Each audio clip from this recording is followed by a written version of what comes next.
नमस्कार दोस्तों, स्वागत है आप सबों का मेरे YouTube channel that is biology eight finger tips by Saurabh Yadav. तो दोस्तों, मैं आज लेक्चर सीरीज ऑफ क्लास 9 लेके आया हूँ, जो हमारा चल रहा था chapter that is improvement in food resources. तो हमने एनिमल हस्बेंड्री की बात की थी, कुछ पार्ट रह गया था अबाउट द एनिमल हस्बेंड्री, वही सारा पार्ट्स मुझे आज आपको क्लियर करना है। इसके बाद हम पढ़ेंगे पोल्ट्री फार्मिंग। ठीक है, सुनिएगा। कुछ बच्चे ने शायद 2 या 3 बच्चों ने कमेंट किया कि सर आपने प्रीवियस वीडियो में क्या लिख दिया, 2 वैरायटी लिख दी थी और दोनों का फीमेल में कैसे क्रॉस ब्रीडिंग हो जाएगा। बेटा जी, मैं उनके लिए क्लियर करना चाहता हूँ, बेटा कभी भी क्रॉस ब्रीडिंग एक मेल वैरायटी और एक फीमेल में ही होती है, तो कॉमन सेंस होता है। जैसे सुन लीजिए, जर्सी जो एक एक्सोटिक वैरायटी है, यानी ये एक क्या बेटा फॉरेन वैरायटी है। मान लीजिए कौन सी वैरायटी है, फॉरेन वैरायटी। तो जर्सी का हमने फीमेल ली, यानी जो फीमेल जर्सी थी उसको लिया जिसका लैक्टेशन काफी ज्यादा था, और मेल क्या ले लिया, साहिवाल ले लिया, जो कि क्या था बेटा, डिजीज रेजिस्टेंट था। ठीक है, दोनों को क्रॉस कराया, न्यू वैरायटी आई। ओके, ये जो मेल है तो साहिवाल जो लिया है वो मेल लिया है, ये फीमेल लिया है। ठीक है, इसमें डिजीज रेजिस्टेंस ज्यादा था, इसमें दूध देने की कैपेसिटी ज्यादा थी। दोनों को कंबाइन किया, नई वैरायटी बनी, इसमें डिजीज रेजिस्टेंट भी ज्यादा होगा और लैक्टेशन यानी कि दूध भी ज्यादा अमाउंट में आपको मिलेगा। तो ध्यान रखिएगा, एक वैरायटी हमेशा मेल लेंगे, दूसरी हम लोग फीमेल लेंगे। फीमेल हमने जर्सी ली है, मेल हमने साहिवाल लिया जो कि इंडियन वैरायटी है, इसको हम लोग बोलते हैं इंडियन वैरायटी या वाइल्ड वैरायटी। ओके, तो याद रखिएगा, एक फीमेल एक मेल दोनों को क्या कराया, क्रॉस कराया, न्यू वैरायटी आई, this is called the disease resistant और more lactation type of new variety, जिसके अंदर में डिजीज रेजिस्टेंट भी होगा और लैक्टेशन यानी दूध देने की कैपेसिटी भी ज्यादा होगी। ये होता है स्पेशली क्रॉस ब्रीडिंग में, यानी मेल और फीमेल में ही होगी।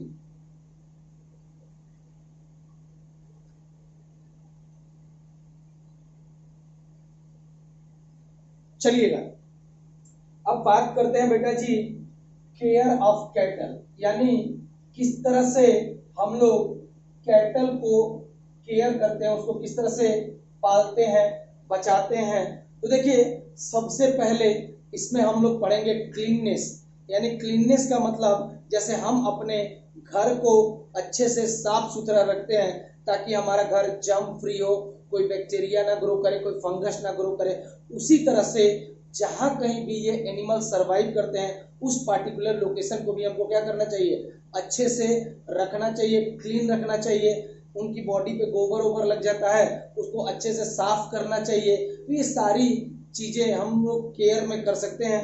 देखिए, केयर ऑफ कैटल, पहला है क्लीननेस, यानी साफ सुथरा रखेंगे।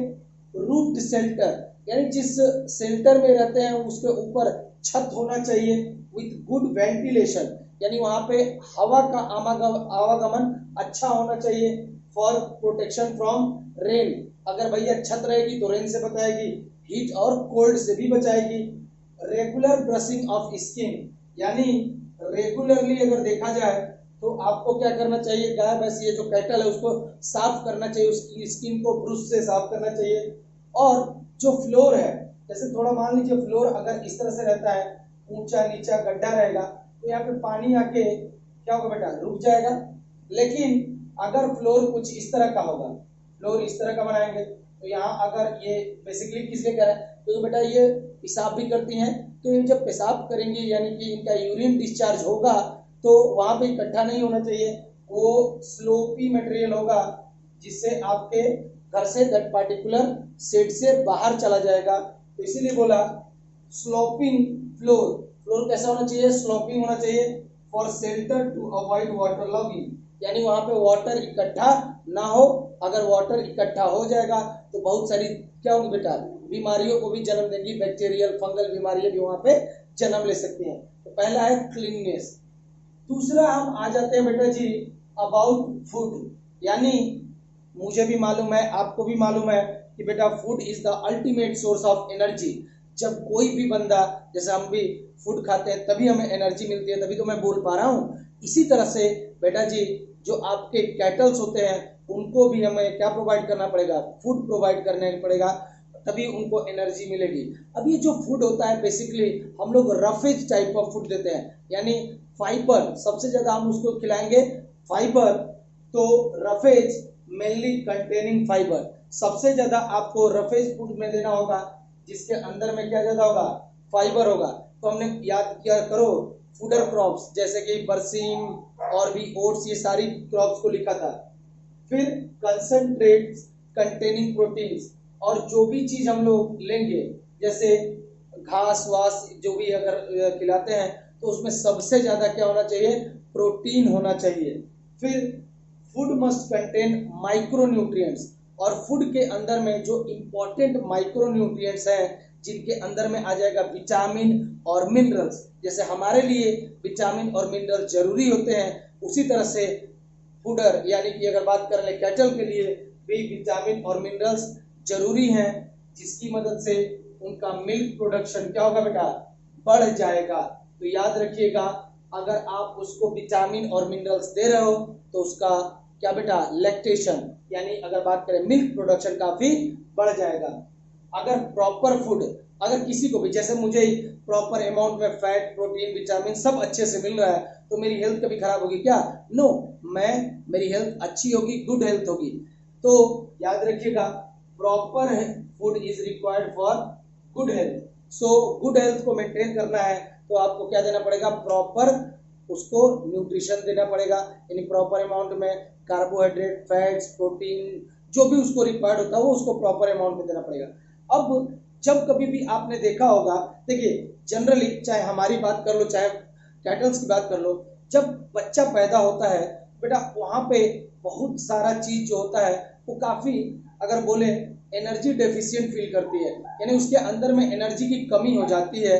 तो इस एनर्जी को ओवरकम करने के लिए कुछ समय के लिए जब वो बच्चे पैदा कर देती है उसके कुछ डेज तक हम स्पेशल फूड देते हैं। जैसे मैं अपने गांव में जाता हूं तो मैंने देखा है कि मेरे पिताजी जो हैं वो जैसे कोई गाय बच्चा देती है तो पखेव कहते हैं, यानी जो ग्रेन्स होता है ना, ग्रेन्स जैसे जनेरा हो गया जिसको कॉर्न आप बोलते हो, इन सबको क्या करते हैं बेटा, उबाल के उसको खिलाते हैं। इसके साथ साथ में गुड़ भी खिलाया जाता है। गुड़ का जो कल्चर होता है जिसको बेसिकली क्या कहेंगे उसको, राब बोलते हैं, गुड़। तो ये गुड़ और ये सारी चीजें मिला के खिलाई जाती हैं, ये स्पेशल फूड दिया जाता है। क्यों, क्योंकि बेटा वो अच्छी हो जाए, और जब अच्छी होगी तभी क्या करेगी, लैक्टेशन पीरियड उसका इंक्रीज होगा। So special diet should be given during lactation period. अच्छी डाइट देंगे ताकि अच्छा आपको क्या मिल सके, मिल्क मिल सके। नोट डाउन करिएगा। चलिए अब जो नेक्स्ट चीज है वो है बेटा जी कि हम किस तरह से कोई भी ऑर्गेनिज्म है तो उसको हमें बचाना है। किस चीज से बचाना है, जैसे हम हैं आजकल कोरोना चल रहा है तो हमको अपने आप से क्या रखना है बेटा, अपने आप से थोड़ी ना, किसी और से मिलना जुलना नहीं है, सोशल डिस्टेंसिंग का पालन करना है, हाथ को सैनिटाइज करना है। किस लिए, in order to protect us from being infected by the corona virus which is the deadly virus, जो एक पेंडेमिक फैला हुआ है। उसी तरह से बेटा जी बहुत सारी डिजीजेस आपके कहाँ हो सकती हैं, एनिमल्स में भी हो सकती हैं, कैटल्स में भी हो सकती हैं, और इट में कज हो सकता है कि अगर किसी को डिजीज हो गई, जैसे अगर मान लीजिए आप ही का, जैसे मान लो मैं हूं, मैं डेली 10 घंटे रेगुलरली पढ़ा सकता हूँ, एक्सरसाइज भी कर लूंगा, सब कुछ कर लूंगा, लेकिन जिस दिन आप बीमार पड़ गए तो आपकी कैपेसिटी क्या हो जाएगी, कम हो जाती है ना। उसी तरह से अगर कोई भी कैटल बीमार हो जाएगा तो उसके दूध देने की कैपेसिटी, लैक्टेशन की कैपेसिटी काफी कम हो जाएगी, या फिर कभी कभार डेडली डिजीज हो जाए कैटल में तो उसकी मौत भी हो सकती है, ध्यान रखिएगा। So disease can cause death as well as reduce milk production.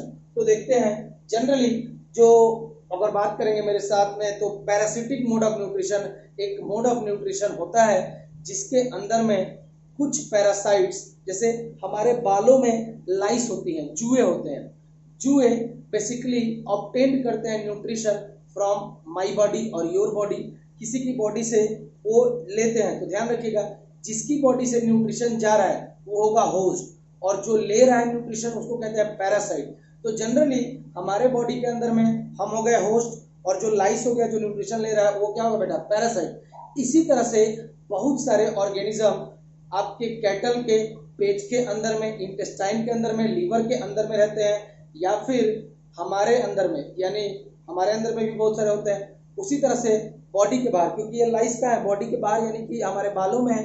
उसी तरह से आपके जो कैटल्स होते हैं इनकी बॉडी के बाहर में भी कुछ क्या होते हैं बेटा, माइक्रो ऑर्गेनिज्म होते हैं जो सक करते हैं न्यूट्रिशन को। तो दो तरह के पैरासाइट हो जाएंगे, एक होगा बाहर वाला जिसको हम लोग बोलते हैं एक्टोपैरासाइट, और जो अंदर होगा उसको हम लोग बोलते हैं एंडोपैरासाइट। ध्यान रखिएगा। तो parasite are small organism living inside, यानी कि जो अंदर में भी रह सकता है। तो जो ऑर्गेनिज्म अंदर में रहेगा, parasite are small living inside, इनको हम लोग क्या बोल सकते हैं, या मैं थोड़ा रीड कर लेता हूं इसको। इनको हम क्या बोल सकते हैं बेटा जी, जो अंदर होगा उसको बोलेंगे एंडोपैरासाइट। क्या बोलेंगे, एंडोपैरासाइट। फॉर एग्जांपल फ्लूक्स, कुछ फ्लूक्स होते हैं जो कि आपके जो कैटल होते हैं उनकी बॉडी के अंदर में पाया जाता है। And outside the body, outside the body, अगर बात करें बॉडी के बाहर, अगर कुछ पैरासाइट जो बॉडी के बाहर में होते हैं तो उनको हम लोग बोलते हैं एक्टोपैरासाइट। नोट डाउन कर लीजिएगा। Parasite present outside of the body is called as ectoparasite. Parasite which is present inside the body is called as endoparasite. note down कर लीजिएगा। जो बॉडी के बाहर होगा, the parasite which are present outside of the body is called as outside में ectoparasite and inside that will be the endoparasite.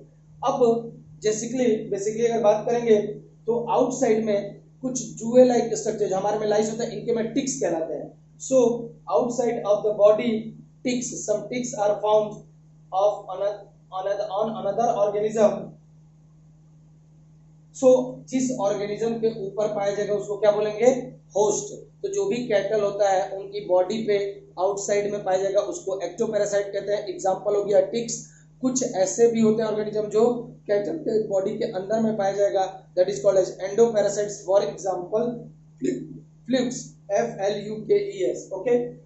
सो अगर मान लीजिए एक्सटर्नल पैरासाइट, जो पैरासाइट आपकी बॉडी के ऊपर रह रहे हैं, कैटल की बॉडी के ऊपर रह रहे हैं, वो क्या करेंगे, इट में कज सम सीवियर स्किन डिजीज कर सकते हैं। तो इनके वजह से स्किन डिजीज हो सकती है। अगर मान लीजिए, तो ये तो हो गई इसकी बात। अब कुछ और इसमें डिजीज में हम ले सकते हैं। अगर मान लीजिए इंटरनल पैरासाइट है, जो जैसे कि वॉर्म्स हो गए, जो आपके किसमें पाए जाए, कीड़े जिसको बोलते हैं स्टमक में, इस इंटेस्टाइन में, और फ्लूक्स पार्टिकुलरली अगर बात करें तो लीवर में। तो ये सारी प्रॉब्लम क्रिएट कर सकते हैं जहां पे पाए जाएंगे, स्टमक में, इंटेस्टाइन में और लीवर में बहुत सारी प्रॉब्लम्स को क्रिएट कर सकते हैं। So internal parasite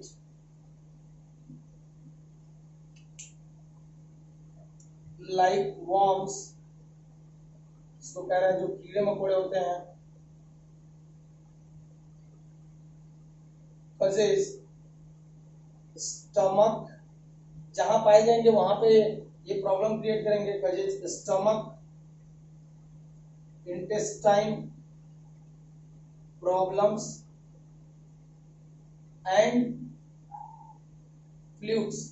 flukes specially पाए जाते हैं बेटा जी लीवर के अंदर में। ध्यान रखिएगा, फ्लूक्स ये ऑर्गेनिज्म है जो डिजीज कॉजिंग ऑर्गेनिज्म है, कहां पाए जाएंगे, लीवर के अंदर में। तो प्रॉब्लम कहां क्रिएट करेंगे, लीवर में। सो फ्लूक्स, क्या मैंने बोला, flukes causes liver problems.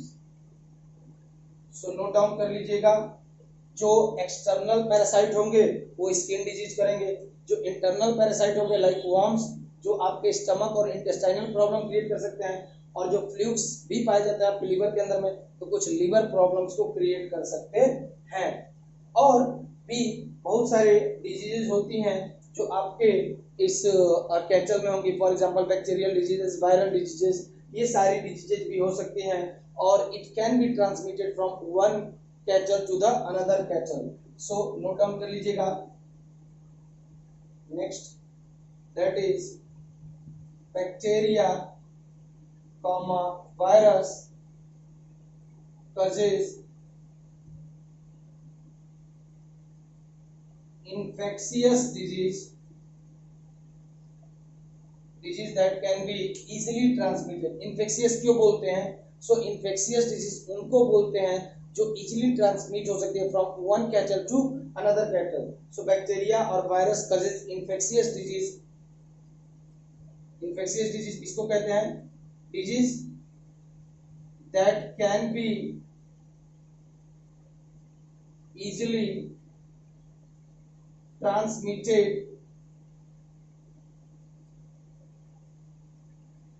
from one cattle to another. Okay देखिए, जैसे कि हम लोग अभी बहुत प्रयासरत हैं कि कोरोना की कोई वैक्सीन आ जाए। तो इससे पहले अगर मैं अपनी बात कर लूं तो बेटा पोलियो, इससे पहले प्लेग, बहुत सारे डेडली डिजीज होते थे। फॉर एग्जांपल अगर आपको ये मातादाई होती है ना, मातादाई जिसको हम लोग बोलते हैं स्मॉल पॉक्स, चिकन पॉक्स, ये भी एक समय बड़ा डेडली डिजीज हुआ करता था। तो इसका भी वैक्सीन आया, उसके बाद ये डेडली से क्या हो गया बेटा, माइल्ड हो गया, यानी कि अभी ज्यादा इफेक्ट नहीं करता है, ये डेडली नहीं रह गया। तो हम लोग भी कोरोना के ऊपर वैक्सीन की खोज कर रहे हैं। अभी भी मैं नहीं कर रहा हूँ, ऑब्वियसली लगे हुए हैं लोग, जो भी पार्टिकुलर्स हैं वो लगे हुए हैं। तो बेटा जी कई बार आप जैसे सुना होगा कि टीका, vaccination is known as the टीका, तो टीका एनिमल्स को भी लगाया जाता है। उसी तरह से कई बार अगर मान लीजिए कोई डिजीज फैल गई आपके पार्टिकुलर जानवरों में, तो उसके लिए भी वैक्सीन का डेवलपमेंट होता है। तो रेयर क्या बोलेंगे, तो जब कभी भी कोई मेजर डिजीज हो जाएगी तो वैक्सीनेशन भी किया जा सकता है इन केस ऑफ एनिमल्स। तो इसको नोट डाउन करके लिख लीजिएगा। इतने पॉइंट्स हो गए डिजीज में, 1 2 3 4। अब एक नोट लिख लीजिएगा बस, उसके बाद ये पूरा खत्म हो जाएगा। फिर हम आ जाएंगे next, that will be the poultry farming. So note कर लीजिएगा, vaccination is given against major diseases। तो याद रखिएगा, कभी भी कोई मेजर डिजीज हो गई तो उस समय वैक्सीनेशन किया जाता है in case of cattle. Note down करेंगे।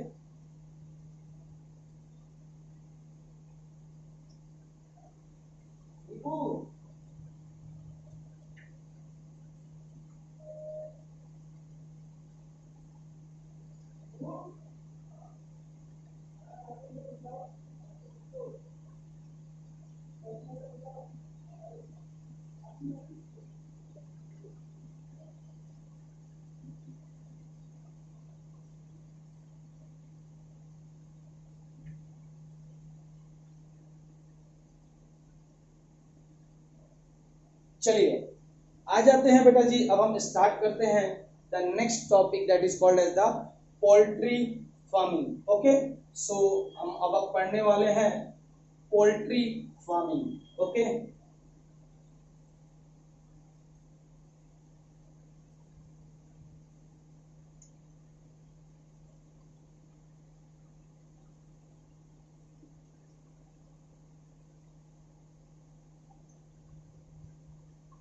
सुनिएगा, what do you mean by poultry farming. ध्यान से सुनिएगा, यहां पे in this case it is also a type of farming. In this particular case we generally raise birds. हम यहाँ पे फाउल यानी बर्ड्स को पालते हैं in order to obtain what. Bird can give 2 things, one that it will provide eggs and the another thing that it can also provide meet.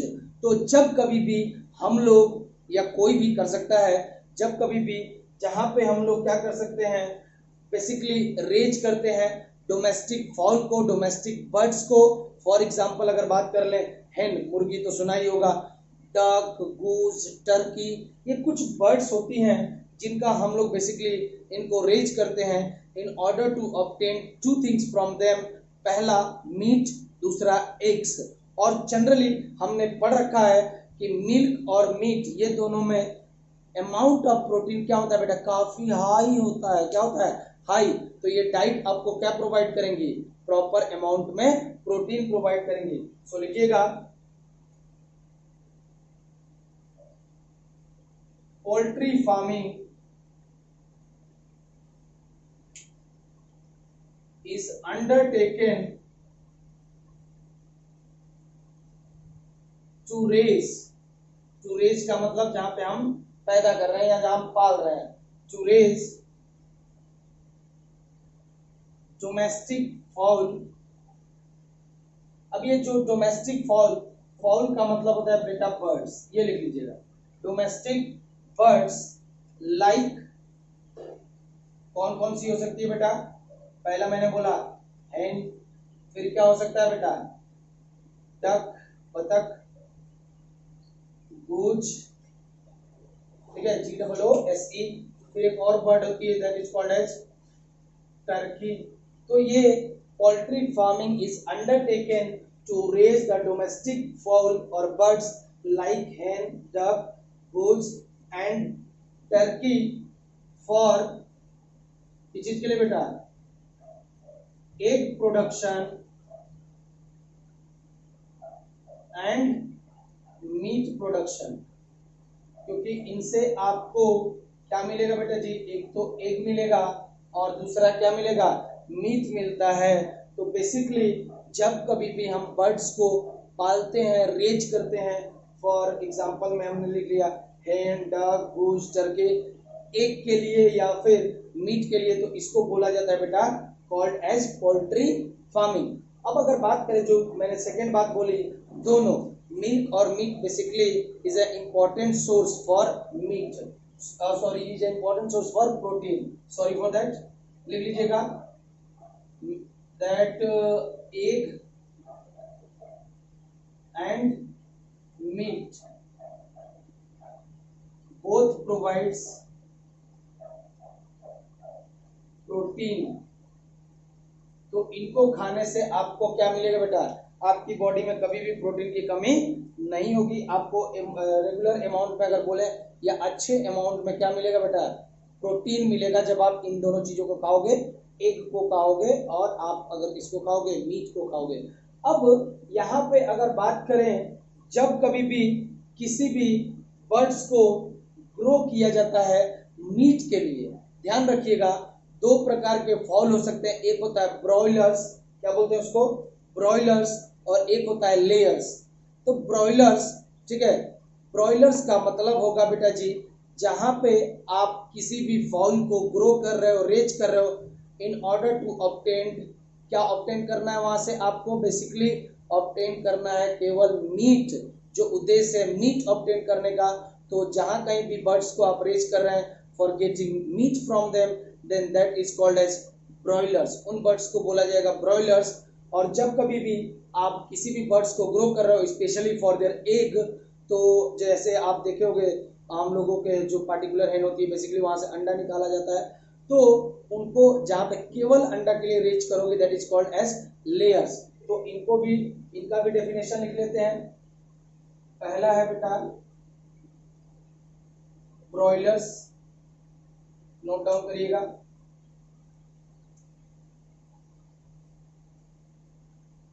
birds grown for obtaining meat। तो जहां पे हम birds को grow कर रहे हैं क्या obtain करने के लिए? मीट ऑब्टेन करने के लिए, आर कॉल्ड एज ब्रॉयलर्स। तो उनको हम लोग बोलेंगे बेटा जी ब्रॉयलर्स। और जनरली इनसे जो चिक निकलेगा, जब ये जब पैदा होंगे तो फिर चिक निकलेगा, 6 से 8 वीक में ये खाने लायक हो जाते हैं। Okay, they can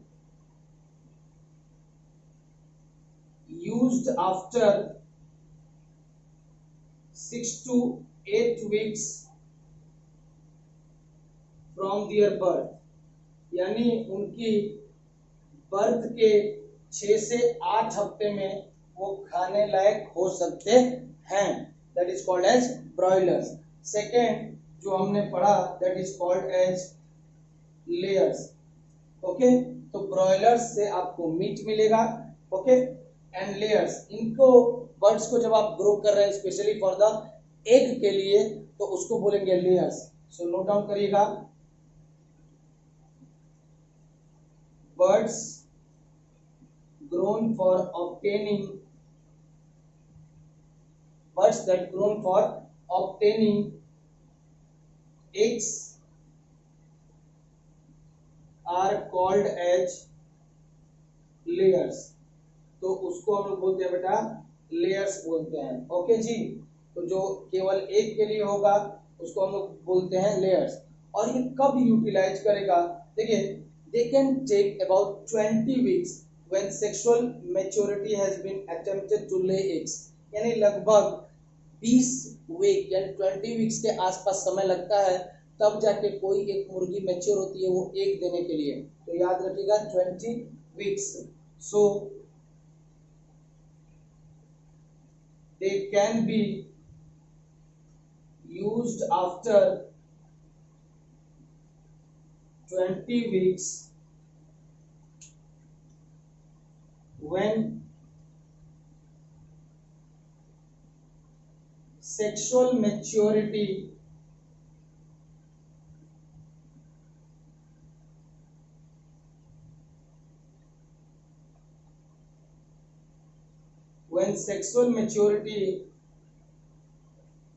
has been attempt to lay eggs। देखिए hen के अंदर में भी इंटरनल फर्टिलाइजेशन होता है, मेल जो होता है ये स्पर्म देता है और फीमेल देती है छोटा सा अंडा, इसके बाद दोनों का फर्टिलाइजेशन होगा। और ये जो फर्टिलाइजेशन बेसिकली अंडे के अंदर में ही होता है और उसी अंदर अंडे के अंदर में ही क्या होता है, एम्ब्रियो भी डेवलप होता है। तो बेसिकली यहाँ पे जो अंडा डेवलप होगा या जो भी ऑर्गेनिज्म डेवलप होगा आफ्टर द क्या होगा बेटा, सेक्सुअल रिप्रोडक्शन के बाद होगा। इसीलिए कह रहा है birds grown obtaining for eggs, eggs को ऑब्टेन करने के लिए जिनको ग्रो करते हैं उनको लेयर्स बोलते हैं। इसको 20 वीक्स लगते हैं सेक्सुअल मैच्योरिटी पे पहुंचने के लिए, तब वो जाके अंडे को ले करती है, that is called as layers. दोनों को नोट डाउन करेंगे।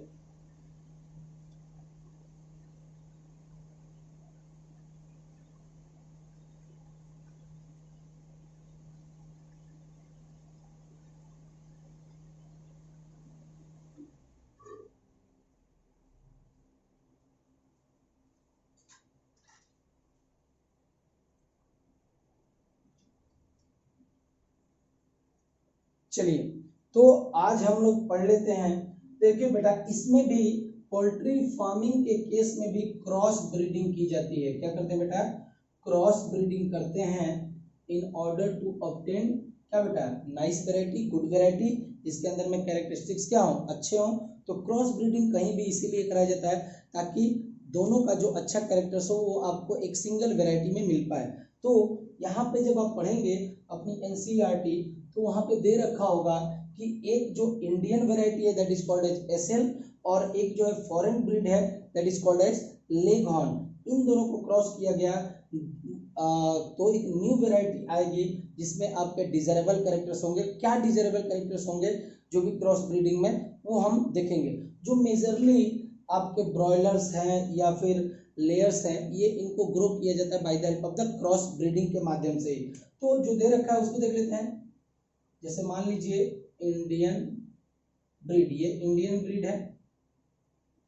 हाँ, उससे पहले लिखना बड़ा जरूरी है कि हाँ बेटा मान लो इसका हमने मेल लिया है और इसका हमने फीमेल लिया। पता चले कल को फिर कोई क्वेश्चन पूछ दे कि सर आपने फीमेल फीमेल करा दिए क्या, नो बेटा, एक का मेल होगा एक का फीमेल वैरायटी होगा। मान लीजिए इंडियन ब्रीड जो है जिसका नाम है एसएल, ASEEL, आप अपने एनसीईआरटी में इसका स्ट्रक्चर देख भी सकते हैं, दे रखा है। एसएल इंडियन ब्रीड है। मान लीजिए इसके हमने मेल वर्जन को लिया यानी कि मेल को लिया और जो फीमेल लिया वो लिया बेटा जी लेगहॉर्न, लेगहॉर्न जो कि एक फॉरेन वैरायटी है। सॉरी यहाँ पहले लिख लेते हैं, it is a foreign variety.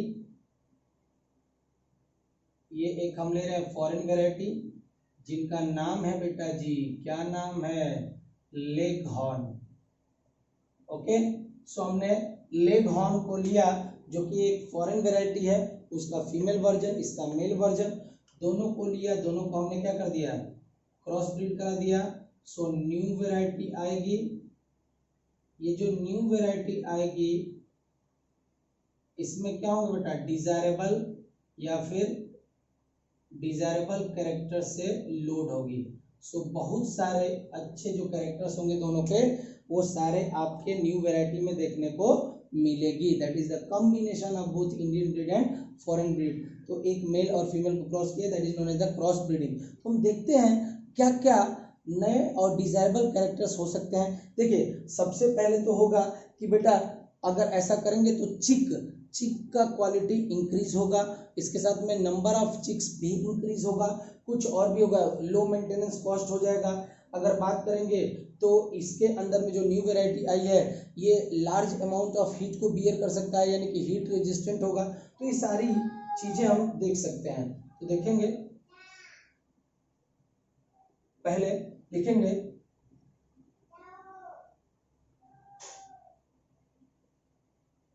Most of the broilers and जो भी लेयर्स हैं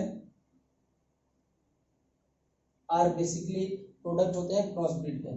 सो most of the layers and broilers are cross breeded. इनकी हम क्या कराते हैं बेटा जी, क्रॉस ब्रीडिंग कराते हैं।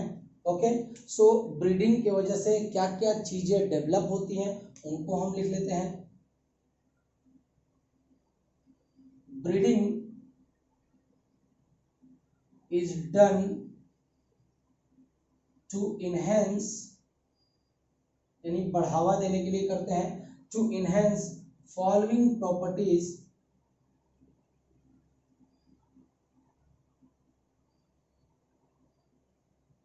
इनहेंस।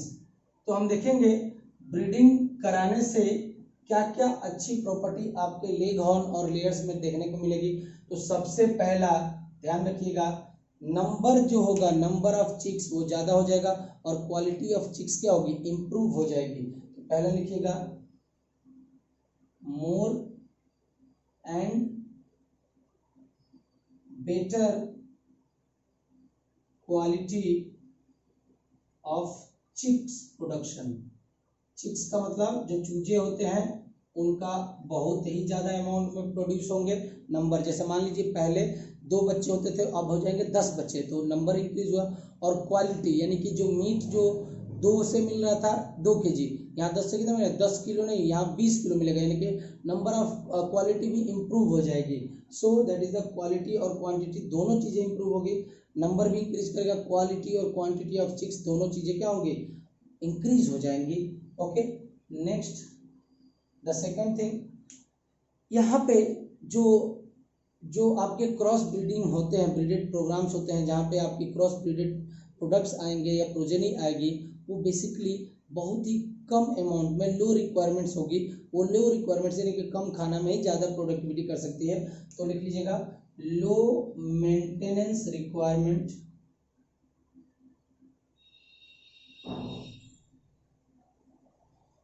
काफी कम चीजें चाहिए। सेकेंड पॉइंट लिख लीजिएगा, बड़ा ही इंपॉर्टेंट पॉइंट है। Now the third point, that is the most important point, यहाँ पे जब हम ब्रीडिंग करते हैं तो ब्रीडिंग हम इसलिए करते हैं ताकि हमें ड्वार्फ, ध्यान रखिएगा, ब्रीडिंग करते हैं तो हमें जो ब्रॉयलर मिलेगा वो छोटा ब्रॉयलर मिले, बड़ा ना मिले, छोटा ब्रॉयलर। क्योंकि बेटा जी जनरली जो मीट के लिए लोग जाते हैं ना तो वो बड़ा चिकन नहीं लेते, बड़ा सोचते बड़ा बुढ़ा हो गया इसका हम मीट नहीं खाएंगे, तो छोटा रहता तो उसका मीट ज़्यादा होगा और उसको हम खाएंगे। तो इसलिए कॉमर्शियल प्रोडक्शन को बढ़ावा देने के लिए लोग बड़ा हो जाएगा ना तो समझेंगे बुढ़ा हो गया तो उसको नहीं लेते हैं, छोटा होता है, यंग होता है तो उसको लेते हैं। तो कॉमर्शियल पॉइंट ऑफ व्यू से अगर ड्वार्फ होगा, मीट वैसे भी फैलेगा, मीट प्रोडक्शन ज़्यादा करेगा। तो याद रखिएगा हम लोग का जो भी जो ब्रॉयलर्स होते हैं इनको क्रॉस ब्रीड करके ड्वार्फ बनाया जाता है, और ड्वार्फ होंगे तो ही लोग क्या करते हैं, इसको खरीदते हैं। Second point, third point that is breeding is done to produce dwarf broilers। So dwarf broilers को प्रोड्यूस करने के लिए ब्रीडिंग करते हैं, जो क्या बेटा ब्रॉयलर्स किसको कहते हैं, मीट गिविंग बर्ड्स। जो बर्ड्स आपको मीट देती है उनको हम लोग बोलते हैं बेटा ब्रॉयलर्स। ओके, सो देखिए जब वो छोटा होगा ऑब्वियसली ब्रॉयलर्स को अगर मैंने क्रॉस ब्रीडिंग कराया जिससे वो डॉग वैरायटी आ गई, तो डॉग वैरायटी जब वो छोटा होगा तो उसका फूड रिक्वायरमेंट भी क्या होगा, कम होगा, और मीट प्रोडक्शन कम खाने में ज़्यादा प्रोडक्शन होगा, तो ये फायदे ही फायदे वाली बात है। So breeding is done to produce dwarf broilers, that is the meat giving birds,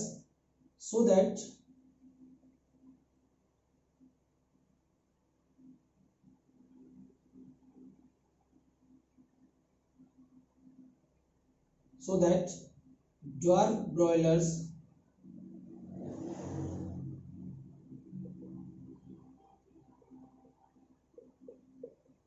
obtain less food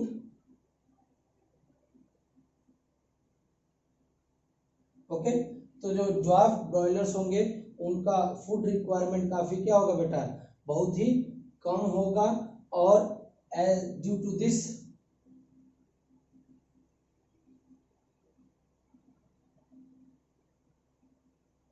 feeding cost is reduced by 30%। देखिए जनरली अगर मैं आपको एक बात बोलूं, जनरली जो दाना लाया जाता है ना मार्केट से इनको रेज करने के लिए, वो दाना बहुत ही महंगा होता है, तो बेसिकली अगर ये ज़्यादा बड़े होंगे तो उनका रिक्वायरमेंट भी क्या होगा, ज़्यादा। अगर मान लो दो सांप है, एक छोटा सा सांप है, एक एनाकोंडा है, तो एनाकोंडा की रिक्वायरमेंट्स क्या होंगी, ज़्यादा होंगी, तो ज़्यादा खाता है।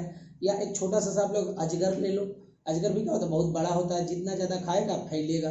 तो बेटा जी उसी तरह से याद रखिए सबसे ज़्यादा फीडिंग कॉस्ट का है, यानी कि अगर मान लीजिए जो बढ़ता जाएगा उसका पेट बड़ा होता जाएगा, उसका रिक्वायरमेंट्स क्या होंगी, बड़ी होती जाएंगी। इसीलिए हम लोग क्या करते हैं बेटा, ड्वार्फ ब्रॉयलर्स को ग्रो करते हैं, ताकि फीड क्या करेगा, वो कम खाएगा, और कम खाएगा, और तो इससे क्या होगा, हमारा फीडिंग का जो कॉस्ट है, जैसे मान लीजिए वो कितना परसेंट घट जाएगा, 30% तक। अगर मान लीजिए पहले मेरे 100 रुपये लगते थे, ठीक है, पहले जो बड़े बड़े ड्वार्फ नहीं बड़े क्या अगर बोलेंगे तो टॉल ब्रॉयलर्स होते थे, टॉल यानी कि लंबे लंबे ब्रॉयलर्स होते थे, तो मेरे को 100 रुपया, जैसे मान लो कि मैंने एक ब्रॉयलर को पाला है जो बहुत बड़ा वाला है, तो बेटा जी मेरे को 100 रुपये एक्सपेंस करना पड़ता था पर डे, यानी कि पूरे महीने में हो गया 3000 रुपये। लेकिन अगर मान लीजिए मैंने ड्वार्फ वैरायटी को पाला है, तो ड्वार्फ वैरायटी कम खा रहा है, केवल 30% को रिड्यूस किया, यानी कि केवल 70 रुपये खा रहा है, तो मेरे पैसे बचेंगे कि नहीं बचेंगे, ऑब्वियसली 30 रुपये डेली के बच रहे हैं। तो इसीलिए बोला ब्रीडिंग को हम लोग डन करते हैं टू प्रोड्यूस ड्वार्फ ब्रॉयलर्स जो कि मीट गिविंग बर्ड्स हैं, so that the dwarf broilers obtain less food, उनको कम फूड चाहिए, इसकी वजह से फीडिंग कॉस्ट क्या हो जाएगा, बहुत ही कम हो जाएगा। क्यों, क्योंकि इसमें सबसे ज़्यादा कॉस्ट जो होगा पोल्ट्री फार्मिंग में वो होता है बेटा फीडिंग का, याद रखिएगा फीडिंग का बहुत ज़्यादा कॉस्ट होता है, यहाँ पे उसने कम कर दिया। अब आप new variety can tolerate high temperature, ये भी लिख लीजिएगा, new variety can tolerate high temperature. इसका मतलब देखिए अगर मैं बात करूं ओल्ड वेराइटी की, कोई भी एक वेराइटी है, जैसे मान लीजिए ओल्ड वेराइटी है जो चिकन की है, चिकन की कोई ओल्ड वेराइटी है, क्या बेटा जी, ओल्ड वेराइटी है कोई चिकन की, वो जनरली कितना टेम्परेचर, जनरली ये 35 डिग्री सेल्सियस टेम्परेचर को क्या कर सकती है, बियर कर सकती है। उससे ज़्यादा टेम्परेचर हुआ 1-2 डिग्री चलेगा, लेकिन अगर 45-50 के आसपास टेम्परेचर जाएगा तो ये चिकन क्या हो जाएगा, मर जाएगा। लेकिन जो नई वेराइटी आएगी जब आप क्रॉस ब्रीड करोगे, तो ये जो न्यू वेराइटी है, अगर मान लीजिए ये न्यू वेराइटी है चिकन की जो क्रॉस ब्रीडिंग से आई है, तो ये 60 डिग्री सेल्सियस टेम्परेचर तक को क्या कर सकता है, बियर कर सकता है। तो वही लिखा new variety can tolerate high temperature, note down कर लीजिएगा।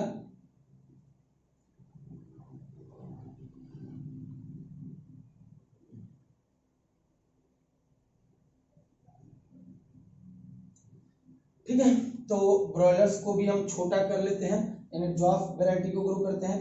इसी तरह से लास्ट में होगा, तो बेटा जी ध्यान रखिएगा जो लास्ट पॉइंट है इसमें, दैट इज अगर हम लोग क्या करेंगे बेटा, ड्वार्फ वैरायटी ऑफ लेयर्स को भी ग्रो करते हैं, क्योंकि अगर वो लेयर्स क्या होगा, ड्वार्फ होगा, तो वो यूटिलाइज करता है बेसिकली फाइब्रस और चीपर प्रोडक्ट्स को खाएगा, जो जनरली आपका एग्रीकल्चर से मिलता है, एग्रीकल्चर से जो फेंका हुआ प्रोडक्ट होगा उसको खाएगा, तो वहाँ भी फीडिंग का कॉस्ट कम हो जाएगा।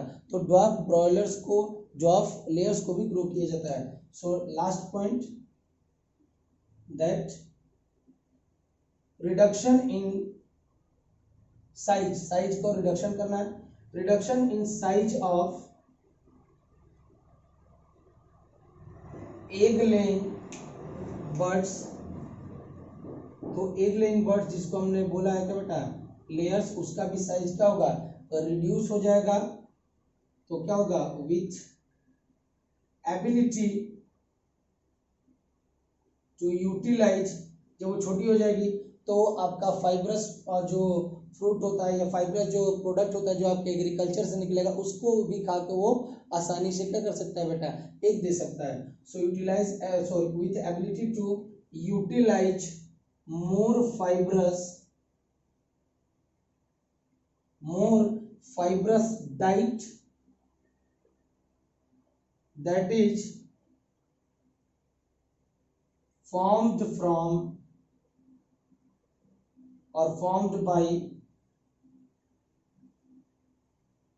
Agricultural products. तो याद रखिएगा, अगर इसका साइज जो होगा लेयर्स का घट गया तो बेसिकली जो फाइब्रस डाइट है उसको भी खा के जिंदा रह सकता है, जो कि आपको एग्रीकल्चर से मिलेगा, तो वो आसानी से क्या कर सकता है बेटा, आपका प्रोडक्ट देगा, यानी कि एग देगा। So all these things are about the what, poultry farming. कल हम पढ़ेंगे अबाउट द मैनेजमेंट प्रैक्टिसेस, किस तरह से हम लोग प्रैक्टिसेस करते हैं पोल्ट्री फार्म में, तो कल इसको डिस्कस करेंगे। दोस्तों आज का ये लेक्चर अगर अच्छा लगा हुआ है या अगर आप मेरा वीडियो पहली बार देख रहे हैं तो काइंडली शेयर करें और अपने दोस्तों को भी बताएं इस चैनल के बारे में कि हाँ कोई तो है जो प्रयास कर रहा है आपके लिए, ऑनलाइन क्लासेस लेके आया है इस पेंडेमिक सीजन में, ठीक है। तो काइंडली लाइक और सब्सक्राइब करें मेरे चैनल को। Thank you.